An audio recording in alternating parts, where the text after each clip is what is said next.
दसऱ्याच्या निमित्तान संघाचे संचलन हे दर तालुका प्लेसीसचेर वेगवेगळ्या ठिकाणी गोंयांत खूप मोठ्या प्रमाणात उत्साहात साजरे केले वता।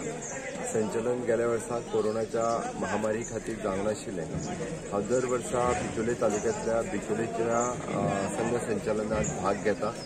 कोणूय योगायोगान म्हणजे सगळ्या जाणांक संचलन घेवपाची मुभा मेळ्ळी आणि त्या निमित्तान बिचोले तालुक्यांतल्या ह्या संघ संचलनाक सगळ्या संघ कार्यकर्त्यांच्या बरोबर म्हाका पार्टिसिपेट जावपाची संद मेळ्ळी। हांव परत एकदां संघातले सगळे कार्यकर्ते गोंयांतल्या सगळ्या लोकांक विजयादशमीच्यो खूब खूब शुभेच्छा दिता।